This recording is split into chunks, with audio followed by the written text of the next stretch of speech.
Hello, કેમ છો? E learning હબમાં આપણું સ્વાગત છે વિદ્યાર્થી મિત્રો. ફિઝિક્સની અંદર આજે મેગ્નેટિઝમ એન્ડ મેટર પર આધારિત ટોપિક જે તમારી સામે છે, મેગ્નેટાઇઝિંગ પ્રવાહને કારણે સોલેનોઇડની અંદર ઉદ્ભવતું ચુંબકીય ક્ષેત્ર, એમાં પદાર્થ રાખવાનો છે તો એ પદાર્થનું મેગ્નેટાઇઝેશન કેવી રીતે થાય છે એની ચર્ચા, ચુંબકીય તીવ્રતા, બંનેનું પરિણામી ચુંબકીય ક્ષેત્ર પણ મેળવીશું, મેગ્નેટિક સસેપ્ટિબિલિટી, સાપેક્ષ પરમિએબિલિટી, માધ્યમની પરમિએબિલિટી, આ બધી જ ચર્ચા આપણે આજે કરવી છે. બહુ સરસ ટોપિક છે. તો આજે વાત કરીશું કે સોલેનોઇડની અંદર મેગ્નેટાઇઝિંગ પ્રવાહ પસાર. મેગ્નેટાઇઝિંગ પ્રવાહ એટલા માટે કે સોલેનોઇડમાંથી જે પ્રવાહ પસાર કરશું ને એને કારણે અંદર મૂકેલા પદાર્થનું ચુંબકત્વ ધારણ કરે છે પદાર્થ, એટલે આને કારણે પદાર્થ ચુંબકત્વ ધારણ કરે છે, એટલે આવા પ્રવાહને મેગ્નેટાઇઝિંગ પ્રવાહ કહેવાય. આમાં બધા ઇક્વેશન સાથે આપણે વાત કરવી છે મિત્રો. તો તમે બધા રેડી છો? થિયરિકલ પોઈન્ટ જે જીનીટની અંદર અગત્યનો છે એના પર આધારિત શોર્ટકટ સૂત્ર હશે અને આપણે એમસીક્યુ સોલ્વ કરી શકશું ઇઝીલી રીતે. ક્લિયર? તો સ્ટાર્ટ કરીએ વિદ્યાર્થી મિત્રો. આજે આપણો ટોપિક કંઈક આવો છે, જોઈ લો. મેગ્નેટાઇઝિંગ પ્રવાહને કારણે સોલેનોઇડની અંદર ઉદ્ભવતું ચુંબકીય ક્ષેત્ર. એકચ્યુઅલી આ સોલેનોઇડમાં ચુંબકીય ક્ષેત્ર શા માટે ઉત્પન્ન કરવું છે? સોલેનોઇડની અંદર આ ચુંબકીય ક્ષેત્ર શા માટે ઉત્પન્ન કરવું છે? તો કે પદાર્થનું મેગ્નેટાઇઝેશન. આ ટોપિકનું મેન ટાઇટલ અથવા આ ટોપિકનું મેન ટાઇટલ છે ને એ આપણે મેળવવાનું છે પદાર્થનું મેગ્નેટાઇઝેશન, કે પદાર્થ ચુંબકત્વ કેવી રીતે ધારણ કરે છે. તો એના માટે રફલી હું અહીંયા ધ્યાન આપો. સામાન્ય સંજોગોમાં પદાર્થ હોય ને એની પરિસ્થિતિ કંઈક આવી હોય છે. ચાલો, આ એક પદાર્થ છે. આ પદાર્થની લંબાઈ L છે વિદ્યાર્થી મિત્રો, અને એના આડછેદનું ક્ષેત્રફળ એ છે. ક્લિયર? આ પદાર્થની અંદર છે ને અંદર ડાયપોલ મોમેન્ટ હોય. હું પ્રવાહની લૂપો જ લઉં છું. આમ અસ્તવ્યસ્ત હોય. જા,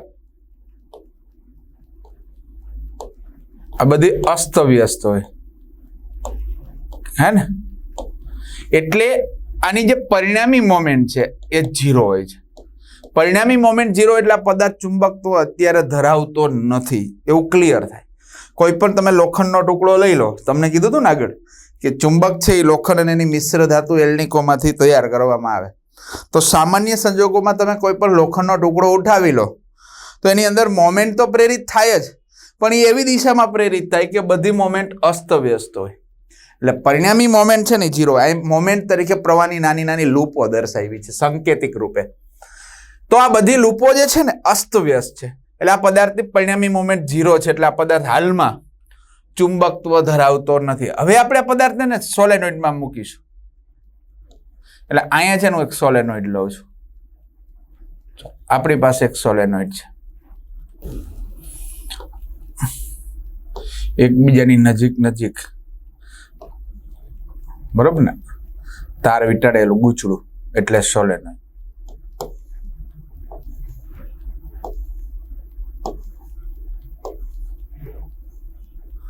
ઓકે, ચાલો. આ પણ એક સોલેનોઇડ છે. L લંબાઈ, N આટા છે અને એ આડછેદનું ક્ષેત્રફળ છે. આ સોલેનોઇડમાંથી પ્રવાહ પસાર કરવામાં આવે છે IF, બરાબર ને? આને કહેવાય મેગ્નેટાઇઝિંગ પ્રવાહ પસાર થાય છે અને અહીંથી પ્રવાહ બહાર નીકળે છે. તો સોલેનોઇડમાંથી IF પ્રવાહ પસાર કરતા, ધારો કે આ સોલેનોઇડ છે, સોલેનોઇડમાં આટાની સંખ્યા N છે, આડછેદનું ક્ષેત્રફળ A છે, સોલેનોઇડની લંબાઈ L છે. આવા સોલેનોઇડમાંથી IF પ્રવાહ, મેગ્નેટાઇઝિંગ પ્રવાહ પસાર કરતા સોલેનોઇડની અંદર ઉદ્ભવતું ચુંબકીય ક્ષેત્ર તમને બધાને ખબર જ છે ને? હું તો કે μ0 NIF, μ0 NIF. ક્લિયર? કારણ કે સોલેનોઇડમાં આટા N છે, સોલેનોઇડની લંબાઈ L છે, તેમાંથી પસાર થતો પ્રવાહ, વિદ્યુત પ્રવાહ, તેમાંથી IF આ લખી દઉં ને, IF પ્રવાહ પસાર કરવામાં આવે તો એની અંદર ઉદ્ભવતું ચુંબકીય ક્ષેત્ર, રાઈટ છે. આ બરાબર તમે આ લખી શકો. શા માટે? કે તમને અહીં સ્પષ્ટ કરી દઉં. Small n IF, small n એટલે કેપિટલ N/L ઇન્ટુ IF. આને થોડુંક વ્યવસ્થિત લખીએ વિદ્યાર્થી મિત્રો તો NIF by L. NIF એટલે સોલેનોઇડમાંથી વહેતો કુલ પ્રવાહ, કારણ કે તમને ખ્યાલ છે ને સોલેનોઇડમાં n આટા છે, તો એક્ઝેક્ટલી તમે સ્પષ્ટ કહી શકશો કે એક આટામાંથી વહેતો પ્રવાહ IF હોય તો n આટામાંથી વહેતો પ્રવાહ કેટલો, તો આના પરથી કુલ આવી જાય NIF. હવે આ સોલેનોઇડમાંથી વહેતો કુલ પ્રવાહ NIF છે, એને સોલેનોઇડની કુલ લંબાઈ વડે ભાગો, કુલ આટાને કુલ લંબાઈ વડે ભાગો તો શું મળે? સિમ્પલ વાત છે, એકમ લંબાઈ દીઠ પ્રવાહ મળે હે ને. તો NIF બાય L એટલે એકમ લંબાઈ દીઠ પ્રવાહ, એટલે એને કહેવાય સ્મોલ IF. શું કહેવાય? રેડી? તો NIF બરાબર IF લખી શકાય એવું સૂત્ર એ મેળવ્યું મેં તમને હે ને.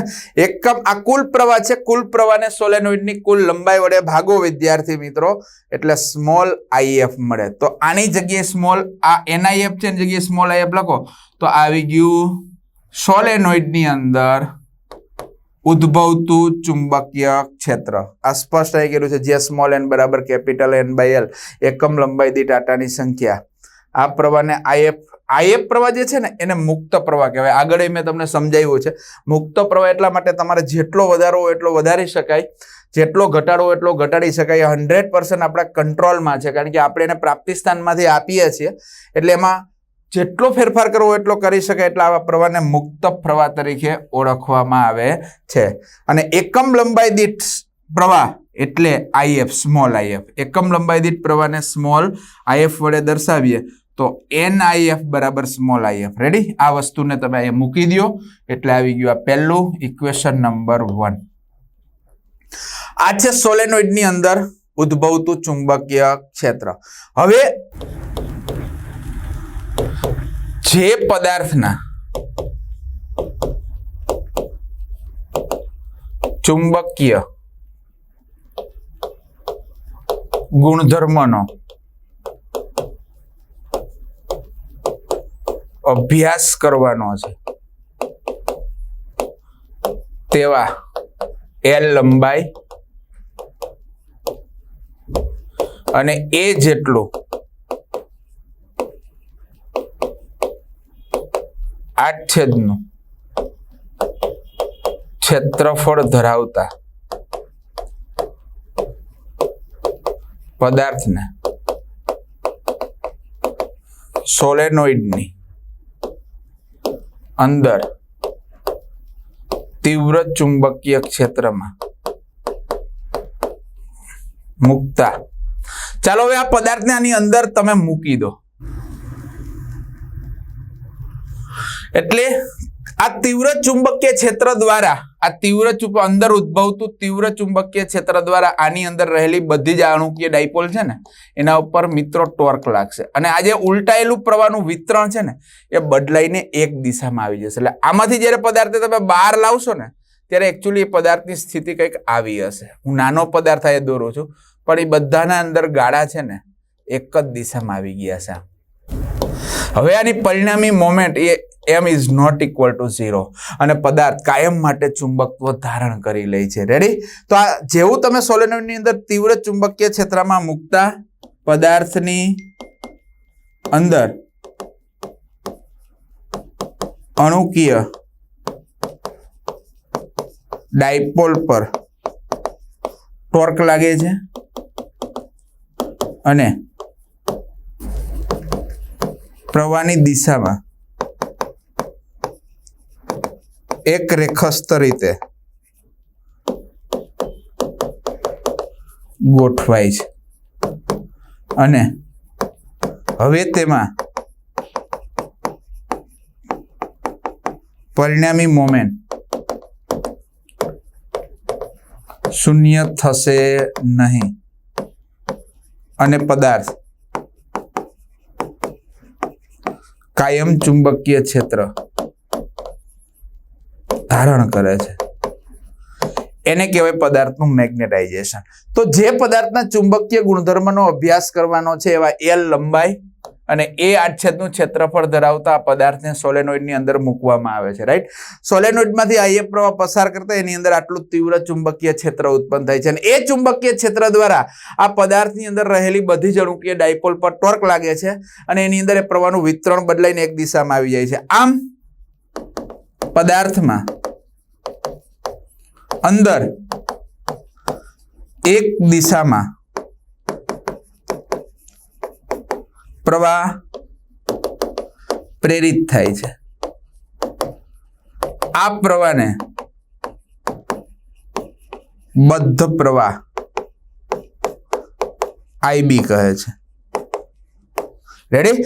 એને કારણે આ જે પ્રવાહનું વિતરણ છે ને વિદ્યાર્થી મિત્રો, એક દિશામાં આવી જાય છે એટલે આની અંદર બદ્ધ પ્રવાહ રચાય, બાઉન્ડ ચાર્જીસ. હવે એની અંદર બદ્ધ પ્રવાહ એક દિશામાં રચાય તો પદાર્થની અંદર પણ મોમેન્ટ પ્રેરિત થાય.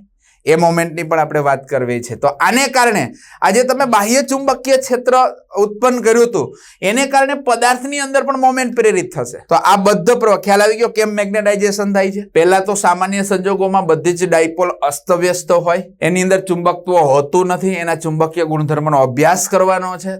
તો આપણે સોલેનોઇડની અંદર એ પદાર્થને રાખી દો, પછી સોલેનોઇડમાંથી આયપ પ્રવાહ પસાર કરીએ એટલે અંદર તીવ્ર ચુંબકીય ક્ષેત્ર ઉત્પન્ન થાય.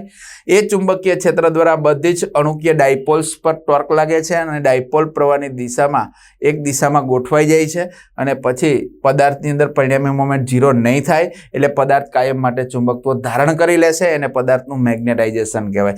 એને કારણે પદાર્થની અંદર એક જ દિશામાં પ્રવાહ પ્રેરિત થાય છે અને એવા પ્રવાહને બદ્ધ પ્રવાહ કહેવાય. રાઈટ? અને આ બદ્ધ પ્રવાહને કારણે પદાર્થમાં ડાયપોલ પ્રેરિત થાય છે. એની વાત કરી લઈએ. ચાલો, તો એ અહીંયા છે. જો ચુંબકીય ક્ષેત્ર B0 એટલે કે આ સોલેનોઇડનું ચુંબકીય ક્ષેત્ર છે. રાઈટ? એને કારણે પદાર્થમાં પ્રેરિત થતી ડાયપોલ્સ, તો આપણે કહી શકીએ કે પદાર્થમાં પ્રેરિત થતા બદ્ધ પ્રવાહ IB ને લીધે પદાર્થમાં પ્રેરિત ચુંબકીય ડાયપોલ મોમેન્ટ M હોય તો હું એ સદિશ સ્વરૂપે નહીં દર્શાવું પણ ડાયરેક્ટલી M બરાબર IB બાય એકમ IBA બરોબર છે. IA આવે ને એટલે ગૂંચળું જ પદાર્થમાં પ્રેરિત થતી ચુંબકીય મોમેન્ટ IA એટલે M બરાબર IBA. ક્લિયર ને? ઓકે, આ ખ્યાલ આવી ગયો. પદાર્થમાં પ્રેરિત થતી ડાયપોલ મોમેન્ટ એને કારણે હવે પદાર્થ ચુંબકીય IB એટલે બદ્ધ પ્રવાહ, M એટલે ચુંબકીય મોમેન્ટ અને A એટલે આડછેદનું ક્ષેત્રફળ. રાઈટ? ખ્યાલ આવે છે? આડછેદનું ક્ષેત્રફળ એટલે કે પ્રવાહ લૂપનું ક્ષેત્રફળ સેમ થાય. પદાર્થના આડછેદનું ક્ષેત્રફળ કયો કે અંદર લૂપનું ક્ષેત્રફળ કયો. આ લૂપની ચુંબકીય મોમેન્ટ છો જો આવડિયા, કારણ કે આ લૂપ છે, પ્રવાહના ગાળા રચાય છે ને. પ્રવાહના ગાળાની ચુંબકીય મોમેન્ટ કેટલી હોય? IA હોય ને, આપણે બધાને ખબર છે. રાઈટ? એટલે પદાર્થની અંદર જે પ્રવાહના ગાળા રચાય છે એને બદ્ધ પ્રવાહ કહે. એને કારણે ચુંબકીય મોમેન્ટ એમાં પ્રેરિત થાય ને કેટલી થાય? IA એટલે IBA. કારણ કે પદાર્થની અંદર જે પ્રવાહ પ્રેરિત થાય છે વિદ્યાર્થી મિત્રો એને આપણે બાઉન્ડ ચાર્જીસ બદ્ધ પ્રવાહ તરીકે ઓળખીએ છીએ. તો આ પદાર્થની અંદર મોમેન્ટ પ્રેરિત થઈ. રાઈટ? હવે આપણે મેગ્નેટાઇઝેશન જોવાનું છે.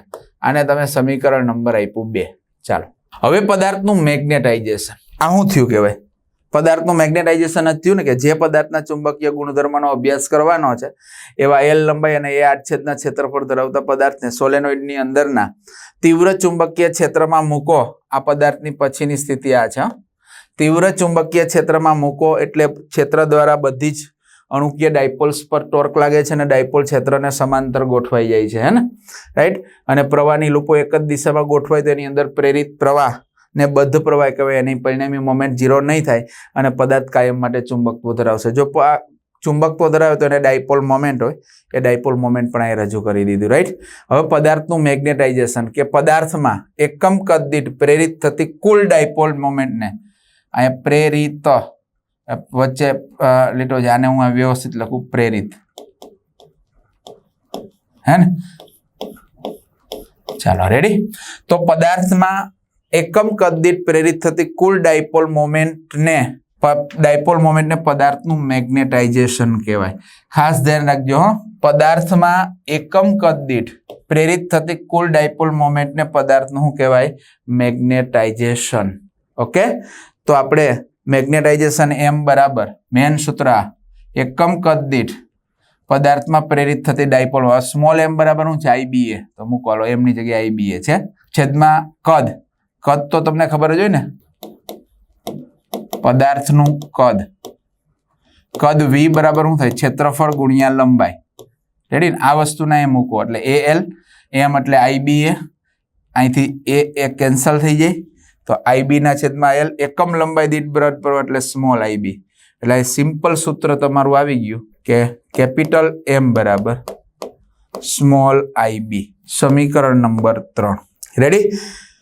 સ્મોલ IB એટલે એકમ લંબાઈ દીઠ બદ્ધ પ્રવાહ. જોજો, સ્મોલ IB એટલે એકમ લંબાઈ દીઠ પ્રવાહ, એટલે એનો એકમ થાય એમ્પિયર પર મીટર, તો એનો એકમ છે જો એમ્પિયર પર મીટર. પારિમાણિક સૂત્ર જોતું હોય તો લખી શકાય M0 L-1 T0 A1. આ છે એનું પારિમાણિક સૂત્ર, એકમ છે એમ પારિમાણિક સૂત્ર. આ સદિશ રાશિ છે કારણ કે એની અંદર મોમેન્ટ ને દિશા હોય છે એટલે સદિશ રાશિ છે. તો આ પદાર્થનું મેગ્નેટાઇઝેશન અને એને કારણે ડાયપોલ મોમેન્ટ. મેગ્નેટાઇઝેશન કોને કહેવાય ખબર પડી ગઈ કે પદાર્થની અંદર એકમ કદ દીઠ પ્રેરિત થતી કુલ ડાયપોલ મોમેન્ટને, પદાર્થમાં એકમ કદ દીઠ પ્રેરિત થતી કુલ ડાયપોલ મોમેન્ટને પદાર્થનું મેગ્નેટાઇઝેશન કહેવાય. ચાલો, હવે આ મેગ્નેટાઇઝેશન થઈ ગયું. હવે પદાર્થની અંદર તમે પદાર્થ રાખ્યો છે સોલેનોઇડની અંદર, તો હવે પદાર્થમાં ઉદ્ભવતું સોલેનોઇડની હાજરીમાં, અને પછીના ગેપમાં જગ્યા હોય તો જોઈ લે. હા, હવે અહીં આપણે ચાલો, આ તો ખ્યાલ આવી ગયો. હવે અહીંયા આપણે આખું એક પાર્ટ અલગ કરી દઈએ છીએ. ચાલો, તો હવે કહી શકીએ કે હવે સોલેનોઇડમાં રહેલા પદાર્થની અંદર ઉદ્ભવતું ચુંબકીય ક્ષેત્ર, એટલે કે પદાર્થ દ્વારા ઉદ્ભવ, કારણ કે પદાર્થની અંદર કયો પ્રવાહ પ્રેરિત થાય છે, બદ્ધ પ્રવાહ, તો એને કારણે ઉદ્ભવતું ચુંબકીય ક્ષેત્ર B કયો, એને આપણે સ્મોલ કરી દઈએ, μ0 small IB. Ready? μ0 small IB આવી ગયું. તો આ બદ્ધ પ્રવાહને કારણે પદાર્થમાં ઉદ્ભવતું ચુંબકીય ક્ષેત્ર, આને 4 આપી દો. હવે પદાર્થની હાજરીમાં સોલેનોઇડમાં કુલ પરિણામી ચુંબકીય ક્ષેત્ર. તો સિમ્પલ વાત છે, પેલા પદાર્થ ન હોય ત્યારે સોલેનોઇડની અંદર ચુંબકીય ક્ષેત્ર BF, અને સોલેનોઇડની અંદર પદાર્થ મૂક્યો ત્યારે પદાર્થમાં ઉદ્ભવતું ચુંબકીય ક્ષેત્ર BB. આ બેયનો સરવાળો કરો એટલે કુલ ચુંબકીય ક્ષેત્ર મળે. તો B બરાબર BF કેટલું છે કે μ0 સ્મોલ IF પ્લસ BB આપણે મેળવ્યું ને μ0 સ્મોલ IB. રેડી? ચાલો, μ0 કોમન કાઢો તો small IF plus small IB, સમીકરણ નંબર 5. પરંતુ સ્મોલ IB બરાબર તો M, તો B is equal to μ0 small IF plus M, સમીકરણ નંબર 6. રેડી? તો આવી ગયું, જોઈ લો. ક્યાંથી એવું મેં તમને એ પદ સમજાવી દીધું. જો આખું જે છે ને એ આના પરથી, ઓકે, એની ડિટેલ આમ કરી દઈએ. ઓકે, આ જે તમને મળ્યું છે એ આવી ગયું. ઓકે, હવે ચુંબકીય તીવ્રતા, ચુંબકીય તીવ્રતા H, તો સમીકરણ 6 પરથી ચાલો μ0 નામ લઈ જાઓ, તો B ના છેદમાં μ0 બરાબર સ્મોલ IF વત્તા M. ચાલો, M ને આ બાજુ લઈ જાઓ, માટે B ના છેદમાં μ0 માઇનસ M બરાબર સ્મોલ IF, આ બરાબર H, જ્યાં H ને ચુંબકીય તીવ્રતા કહેવાય. સમીકરણ નંબર 7, હે ને? જ્યાં H બરાબર અહીં લખેલું છે. તો આવી ગયું ચુંબકીય તીવ્રતા H, સમીકરણ 7, જ્યાં H બરાબર ચુંબકીય તીવ્રતા H બરાબર સ્મોલ IF, અને સ્મોલ IF એટલે NIF/L, હે ને?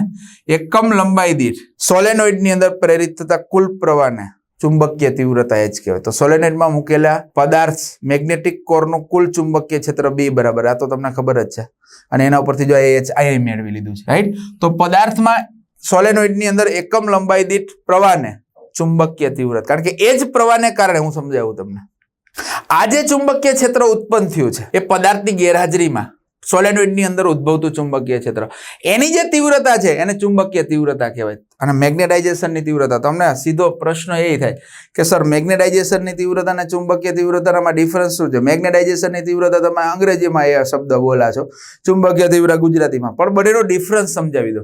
ચુંબકીય તીવ્રતા એટલે વિદ્યાર્થી મિત્રો ધ્યાન આપજો ખાસ, આ પદાર્થ સોલેનોઇડમાં નથી અને ત્યારે સોલેનોઇડમાંથી તમે IF પ્રવાહ પસાર કરો છો, IF પ્રવાહ પસાર કરો અને અંદર જે આટલું ચુંબકીય ક્ષેત્ર ઉત્પન્ન થાય છે એની તીવ્રતાને ચુંબકીય તીવ્રતા કહેવાય. ક્લિયર?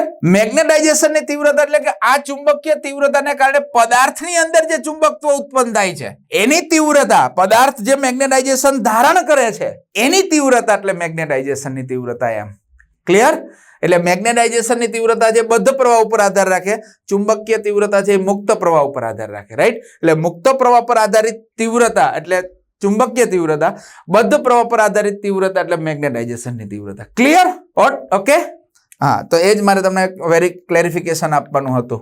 તો અહીંયા આપણે વાત કરી હતી. ઓકે, તો ચુંબકીય તીવ્રતા H એટલે સ્મોલ IF એટલે H નો એકમ, અહીંયા પણ એવું જ થશે, એમ્પિયર પર મીટર.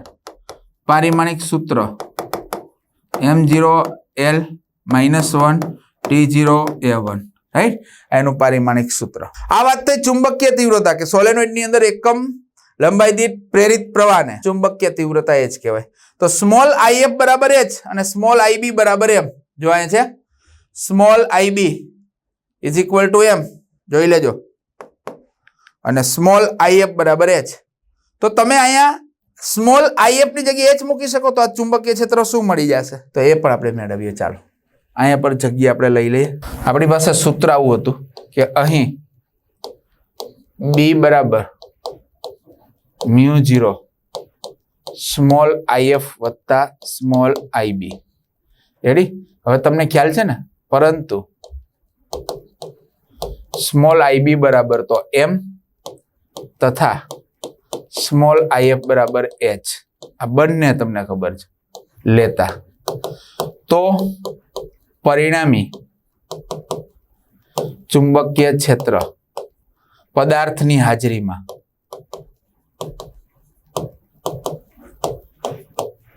કેટલું આવે ભાઈ? તો પદાર્થની હાજરીમાં સોલેનોઇડની અંદર ઉદ્ભવતું પરિણામી ચુંબકીય ક્ષેત્ર, આને ઇક્વેશન આપણે નામ આપી દઈએ, ક્રમમાં આપ્યા છે, આ 7 આપ્યું છે. ચાલો તો આને આપણે 8, ઇક્વેશન 8 એવું નામ આપી દઈએ. ક્લિયર? આ પદાર્થની અંદર સોલેનોઇડની અંદર પદાર્થની હાજરીમાં ઉદ્ભવતું વિદ્યાર્થી મિત્રો પરિણામી ચુંબકીય ક્ષેત્ર, આ ક્ષેત્ર B, M અને H પર આધારિત છે. બરોબર છે? ક્લિયર? ઓકે વિદ્યાર્થી મિત્રો, રાઈટ? તો આ ઉદ્ભવતું પરિણામી ચુંબકીય ક્ષેત્ર અહીંયા પણ દર્શાવવાનો પ્રયત્ન કર્યો છે. જોઈ લો, છે હે ને, કે પદાર્થની અંદર ઉદ્ભવતું ચુંબકીય ક્ષેત્ર જે આ 3 ઉપર શું રાખે છે? આધાર રાખે છે. હવે ચુંબકીય સસેપ્ટિબિલિટી, આનું મેગ્નેટિક સસેપ્ટિબિલિટી છે ને, આનું બીજું નામ છે ચુંબકીય સસેપ્ટિબિલિટી, કાઈ M. ક્લિયર? આપણે મેળવવી છે. તો આ તો તમને ખ્યાલ આવી ગયું. તો હવે પ્રશ્ન આપણો છે ચુંબકીય સસેપ્ટિબિલિટી કાઈ M, કે જો ચુંબકીય તીવ્રતા H, જો ચુંબકીય તીવ્રતા H બહુ પ્રબળ ન હોય તો પદાર્થમાં મેગ્નેટાઇઝેશન M એ ચુંબકીય તીવ્રતા H ના સમપ્રમાણમાં હોય છે. કે ચુંબકીય તીવ્રતા H બહુ પ્રબળ ન હોય, એટલે કે સોલેનોઇડની અંદર જે તમે પ્રવાહ પસાર કરો છો એને કારણે અંદર જે તીવ્રતા છે એ ચુંબકીય તીવ્રતા છે, એને કારણે પદાર્થનું મેગ્નેટાઇઝેશન થાય છે ને, તો તીવ્રતા પ્રબળ ના હોય તો જ પોસિબલ છે ને. નહીતર ક્યારેય કમ્પેરિઝન પોસિબલ છે મને કહો તો? અહીંયા તમે આ પ્રવાહ પસાર કરો, અંદર તીવ્ર ચુંબકીય ક્ષેત્ર ઉત્પન્ન થાય એટલું જ શું પદાર્થમાં મેગ્નેટાઇઝેશન થાય? Not possible. પણ આ જો ઓછું હોય તો આમાં પ્રેરિત થતી મેગ્નેટાઇઝેશન અને આનું બંનેનું ચુંબકીય તો જ બેયની તીવ્રતા સમપ્રમાણમાં હોય, નહીતર એ પોસિબલ નથી. એનો મતલબ એમ થયો કે M proportional to H, proportional to દૂર કરો તો M બરાબર chi M H. આ પણ એટલું જ જરૂરી છે.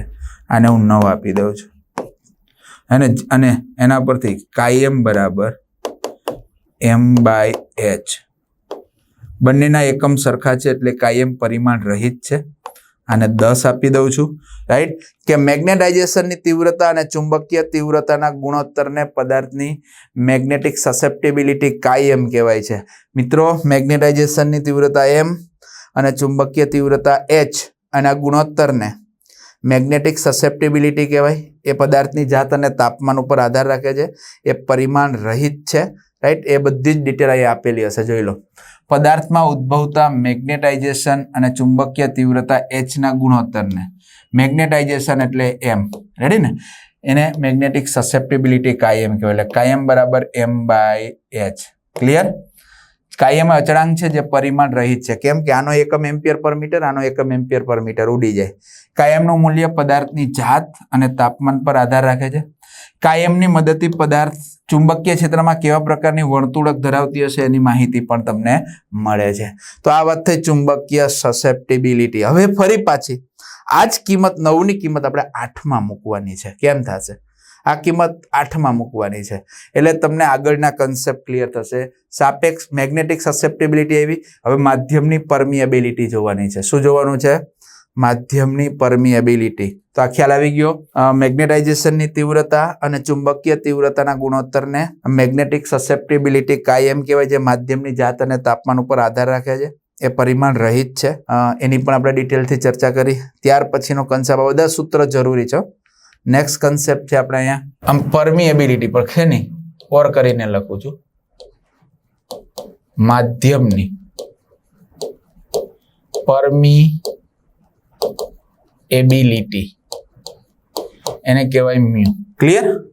તો હવે આપણે સ્પષ્ટ કરી દઈએ કે સમીકરણ 9 ની કિંમત 8માં મૂકતા. હવે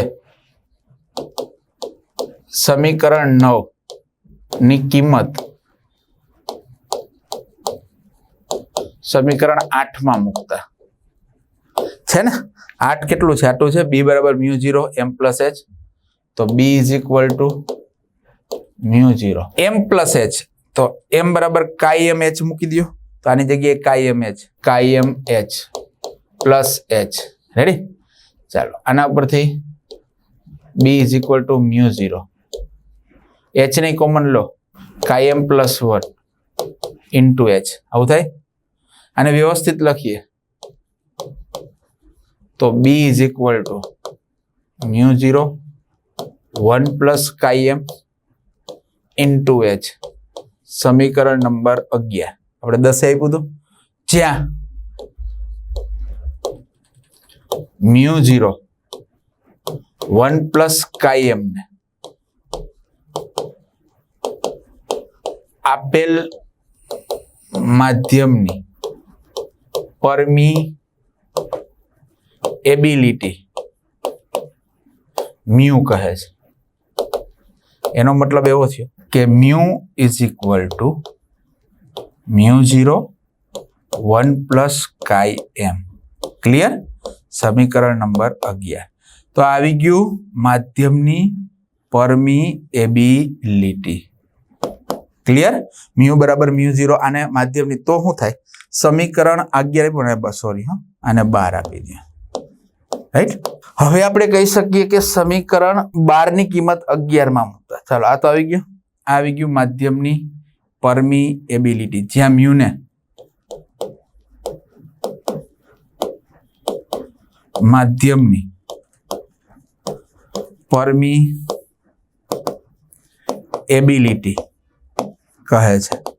ચાલો, આવી ગયું પરમિએબિલિટી. હવે આપણે વાત કરવી છે 12 ની કિંમત સમીકરણ 12 ની કિંમત 11 માં મૂકતા, એટલે કે આખું જે અચળાંક છે એની જગ્યાએ મ્યુ મૂકો, μ0 1 પ્લસ કાયમ ની જગ્યાએ મ્યુ મૂકો તો b બરાબર શું થાય મ્યુ h, એટલે કે માધ્યમ હાજર હોય ત્યારે ચુંબકીય ક્ષેત્ર. રેડી? આ માધ્યમ હાજર હોય ને ત્યારે ચુંબકીય ક્ષેત્ર આવ્યું મ્યુ એચ, કારણ કે આની જગ્યાએ મ્યુ આવે. હવે શૂન્ય અવકાશ હોય તો એ બી અહીં લખી દો કે શૂન્ય અવકાશમાં પદાર્થનું મેગ્નેટાઇઝેશન થતું ન હોવાથી બેટા M0 સમીકરણ M0 સમીકરણ 8 માં લેતા, જો આ M0 મૂકો તો B બરાબર મ્યુ h થાય, μ0 h સમીકરણ 8 માં લેતા, એ તમે 8 માં લેશો ને તો આવું આવશે B બરાબર μ0 h શૂન્ય અવકાશ માટે. આ શૂન્ય અવકાશની અંદર ચુંબકીય ક્ષેત્ર, આ માધ્યમની અંદર ચુંબકીય ક્ષેત્ર. રેડી? બંને આવી ગયું. ઓકે, હવે આના ઉપરથી ચાલો, આ બે તો મેં તમને કહી દીધું કે જ્યારે માધ્યમ હોય ત્યારે ચુંબકીય ક્ષેત્ર, શૂન્ય અવકાશ હોય ત્યારે ચુંબકીય ક્ષેત્ર. આવી ગયું માધ્યમની પરમિએબિલિટી. હવે સાપેક્ષ પરમિએબિલિટી મેળવવી હોય તો આને નીચે લઈ જાઓ. તો અહીંયા સ્પષ્ટ કરી દઉં છું કે સમીકરણ 12 પરથી મ્યુ બાય μ0 બરાબર 1 પ્લસ કાયમ, હે ને, પરંતુ મ્યુ બાય μ0 બરાબર μr અથવા km કે માધ્યમની પરમિએબિલિટી અને શૂન્યાવકાશની પરમિએબિલિટીના ગુણોત્તરને સાપેક્ષ પરમિએબિલિટી μr અથવા km કહેવાય. તો આના પરથી તમે એક સ્પષ્ટ એક સૂત્ર લખી શકશો કે μr અથવા km mu by μ0 is equal to 1 plus chi M. આ સૂત્ર પણ એટલું જ અગત્યનું છે. આવી ગયું? તો આને કહેવાય સાપેક્ષ પરમિએબિલિટી. આ માધ્યમની પરમિએબિલિટી, જે માધ્યમની જાત અને તાપમાન એ પણ એના ઉપર આધાર રાખે છે. આ સાપેક્ષ પરમિએબિલિટી એટલે કે માધ્યમની પરમિએબિલિટી અને શૂન્યાવકાશની પરમિએબિલિટીના ગુણોત્તરને માધ્યમની સાપેક્ષ પરમિએબિલિટી કહેવાય, હે ને. આના પરથી તમે મ્યુ ને સૂત્રનો કરતા બનાવો તો મ્યુ બરાબર થાય μ0 μr. આ કિંમત જો તમે અહીંયા મૂકી દો ક્યાં અહીંયા, તો b બરાબર μ0 μr h થાય. જોઈ લ્યો, μ0 μr h થાય છે ને, સદિશ સ્વરૂપે દર્શાવ્યું છે. એટલે તો આ બધું જે મેં તમને છે અહીંયા વ્યવસ્થિત ડીપમાં સમજાવવાનો પ્રયત્ન કર્યો છે. શૂન્ય અવકાશમાં મેગ્નેટાઇઝેશન થતું નથી એટલે ચુંબકીય ક્ષેત્ર આટલું હોય છે. તો આ આવી ગયું માધ્યમની અંદર મેગ્નેટાઇઝેશનની તીવ્રતા, ચુંબકીય તીવ્રતા, સાપેક્ષ પરમિએબિલિટી, માધ્યમની પરમિએબિલિટી, રાઈટ. આ બધા જ સૂત્ર આપણે અહીં મેળવી લીધા. હવે આના ઉપરથી સ્પષ્ટ કહી શકીએ, હજી એક મારે મુદ્દો અહીંયા રહી ગયો છે, એટલે કેવું છે કે સોલેનોઇડની અંદર, આ સોલેનોઇડની અંદર પદાર્થની ગેરહાજરીમાં પદાર્થ નથી, સમજી લેજો, અને તમારે આટલું જ ચુંબકીય ક્ષેત્ર જોઈએ છે તો તમારે એમને સમતુલ્ય વધારાનો પ્રવાહ સોલેનોઇડમાંથી પ્રવાહ પસાર કરવો પડે. પ્રવાહને મેગ્નેટાઇઝિંગ પ્રવાહ કહેવાય. શું કહેવાય? સૂત્ર અહીં લખી દઉં છું કે તમારે સોલેનોઇડની અંદર પદાર્થ નથી અને પદાર્થની ગેરહાજરીમાં તમારે આટલું ચુંબકીય ક્ષેત્ર ઉત્પન્ન કરવાનું છે. કેટલું? તો કે μ0 m પ્લસ h, રાઈટ. પદાર્થ નથી એટલે એમ નથી, તો એમને સમતુલ્ય તમારે પ્રવાહ વધારાનો સોલેનોઇડમાંથી પ્રવાહ પસાર કરવો પડે. એને કહેવાય NIF, એટલે NIM વધારાનો પ્રવાહ. તો આટલું ને આટલું પદાર્થની ગેરહાજરીમાં, સોલેનોઇડની અંદર પદાર્થ નથી વિદ્યાર્થી મિત્રો, ખાસ ધ્યાન રાખજો. અને તમારે આટલું જ ચુંબકીય ક્ષેત્ર ઉત્પન્ન કરવું છે તો એમને સમતુલ્ય વધારાનો પ્રવાહ સોલેનોઇડમાંથી પસાર કરવો પડે. એને વધારાનો મેગ્નેટાઇઝિંગ પ્રવાહ કહેવાય. સ્મોલ એટલે આને કહેવાય IM. તો m બરાબર સ્મોલ IM. આ વધારાનો મેગ્નેટાઇઝિંગ પ્રવાહ. રેડી? તો આટલો તમારે વધારાનો પ્રવાહ સોલેનોઇડમાંથી પસાર કરો તો આટલું ચુંબકીય ક્ષેત્ર ઉત્પન્ન થાય. ઓકે, હવે તમને ખ્યાલ કહી દો કે પદાર્થની અંદર m અને h એટલે કે મેગ્નેટાઇઝેશનની તીવ્રતા અને ચુંબકીય તીવ્રતા એક જ દિશામાં હોય તો સિમ્પલ વાત છે, પદાર્થનું મેગ્નેટાઇઝેશન વધે. એક જ દિશામાં હોય તો કાયમ કેવું મળે? ધન મળે, રાઈટ. ચુંબકીય તીવ્રતા અને મેગ્નેટાઇઝેશનની તીવ્રતા એક જ હોય તો પદાર્થમાં ચુંબકત્વ વધે તો એની ચુંબકીય સસેપ્ટિબિલિટી મોટી મળે, મહત્તમ મળે, એને ધન હોય છે. જોઈ લો, એમ ધન હોય ત્યારે એમ અને એચ એક જ દિશામાં હોય, અને એમ ઋણ હોય, કાયમ ઋણ હોય ત્યારે એમ અને એચ પરસ્પર વિરુદ્ધ દિશામાં હોય છે. ખ્યાલ આવે છે? આ તો આખી વાત થઈ સોલેનોઇડની હાજરીમાં પદાર્થનું મેગ્નેટાઇઝેશન, એની અંદર આવતા બધા જ પોર્શન વિથ ઇક્વેશન સાથે આપણે અહીંયા પ્રેઝન્ટ કર્યા છે, અને તમને લગભગ ખ્યાલ આવી ગયો હશે. જે સૂત્રોનો તમારો ઉપયોગ કરવો હોય એ અહીં કરી શકો છો, રાઈટ? એ અહીં તમને રજૂ કર્યું છે. ક્લિયર? આ કેમ આવ્યું છે મેં તમને કીધું. પહેલા તો માધ્યમની અંદર હોય છે B બરાબર મ્યુ એચ, રાઈટ? મ્યુની જગ્યાએ તમારે મૂકવાનું હોય છે μ0 μr. આ અહીંયા મૂકી દો તો તમને મળશે B બરાબર μ0 μr h. પછી h ની જગ્યાએ તમે એના એપ પણ મૂકી શકો છો. ક્લિયર? ઓકે, તો આખો કન્સેપ્ટ અહીંયા રેડી થાય છે. ઓકે, આ સાથે આ ટોપિકને અહીંયા પૂર્ણ કરીએ છીએ. ફરી પાછા નવા ટોપિક સાથે મળીશું. ત્યાં સુધી વિદાય લઈએ છીએ. જય હિન્દ, જય ભારત. Thank you.